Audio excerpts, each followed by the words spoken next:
Good morning students. आज मैं आप लोगों को मोनोकोट लीफ की एनाटॉमी के बारे में बताऊंगी। यहाँ ये मेरे पास मोनोकोट लीफ है जिसमें आप ये समांतर शिरा विन्यास देख रहे हैं। इसमें जो शिराएं हैं एक दूसरे के समांतर है। मोनोकोट लीफ जो है वो प्रकाश में इस तरह से लगी रहती है, प्रकाश के पैरेलल, जिसकी वजह से इसके दोनों सतह जो है समान रंग वाली होती है।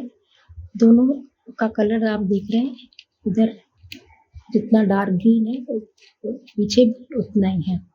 तो दोनों तरफ जो है इसमें स्टोमेटा भी दोनों तरफ पाए जाते हैं, क्योंकि ये जो है इस तरह से समांतर सूर्य के प्रकाश में लगी हुई होती है।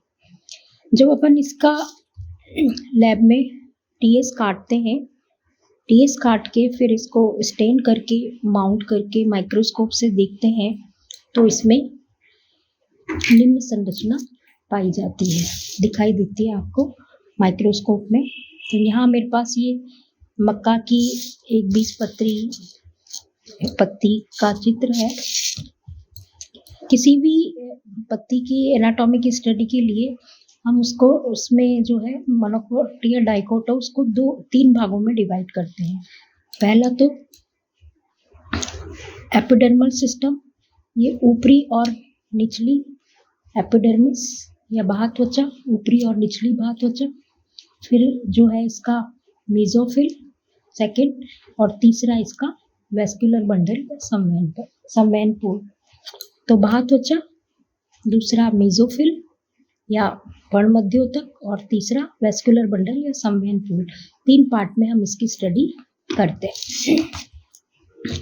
जो इसकी ऊपरी बाह्य त्वचा होती है, ये आप देख रहे हैं, एक पंक्ति डोलकाकार कोशिकाओं की पास पास सटी हुई कोशिकाएं होती हैं। ये इस तरह की डोलकाकार कोशिकाएं होती है जो कि पास पास सटी हुई होती है। और इसके ऊपर जो आप ये पतली परत देख रहे हैं वो क्यूटिकल की है।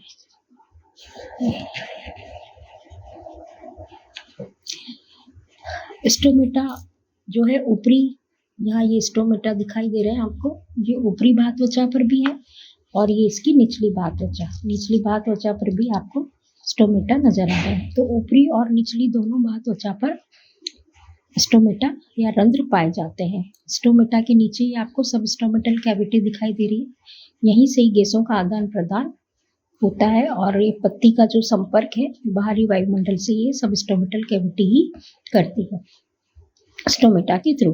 तो यहाँ जो है ये निचली वाली जो एपिडर्मिस है उसकी भी कोशिकाएं बिल्कुल वैसी होती है जैसी अपर एपिडर्मिस की होती है, डोलकाकार पास पास सटी हुई कोशिकाएं होती है, और इसमें भी क्यूटिकल यहाँ पर पाया जाता है।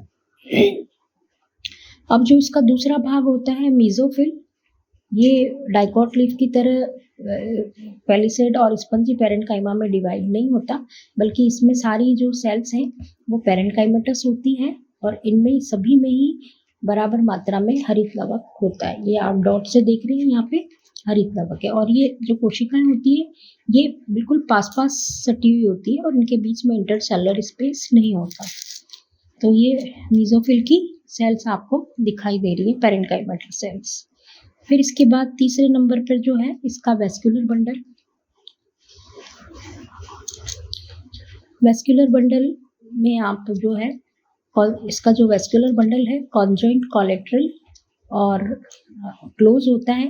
कॉन्जॉइंट कोलेटरल मतलब जाइलम और फ्लोएम एक ही अक्ष पर होते हैं, तो यहाँ पर जाइलम जो है ऊपर की तरफ होता है, ये जाइलम सेल्स, और ये फ्लोएम सेल्स। तो ऊपर जाइलम दिखाई दे रहा है और नीचे फ्लोएम। तो इस तरह के जो वेस्कुलर बंडल है उसको कॉन्जॉइंट कोलेटरल या संयुक्त संपार्श्विक संवहन पूल कहा जाता है। फिर इसके बाहर जो है ये एक परतीय जो है बंडल शीथ होती है, ये भी पैरेन्काइमेटस सेल्स की बनी हुई होती है, और इसमें स्टार्च ग्रेन्यूल और जो है क्लोरोप्लास्ट भी इसमें पाए जाते हैं, हरित लवक भी इसमें होते हैं।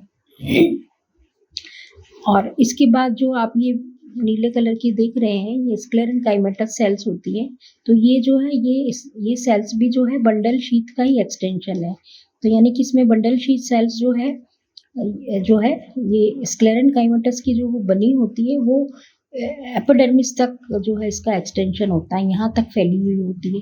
तो ये स्क्लेरेंकाइमेटस बंडल शीथ का एक्सटेंशन है। अब यहाँ पर जो मोनोकोट लीफ है उसमें कुछ विशेष प्रकार की कोशिकाएं जो है बड़े आकार की कोशिकाएं यहाँ दिख रही हैं आपको, जो कि अपर एपिडर्मिस के पर होती है। इनको अपन क्या बोलते हैं, बुलिफॉर्म सेल्स।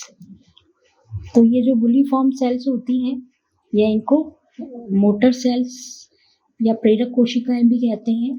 तो ये साधारण अवस्था में तो ये जल संचय का कार्य करती है और मरुस्थल में जब ज़्यादा गर्मी होती है तो ये जो है ऊपर ये जो है कतार में होती है और अनुकूल परिस्थितियों में तो ये जल से भरी होती है और स्फीत अवस्था में रहती है।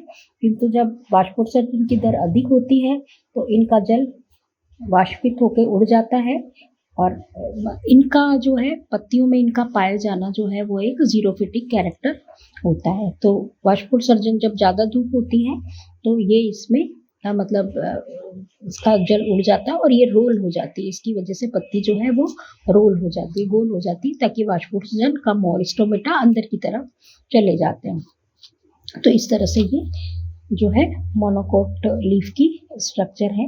ये देख रहे हैं आप, अबैक्सियल या एपिडर्मिस या ऊपरी एपिडर्मिस, फिर है ये बुलिफॉर्म सेल्स, फिर यहाँ ये मीजोफिल, फिर ये वेस्कुलर बंडल, जाइलम, ये जाइलम और ये फ्लोएम है।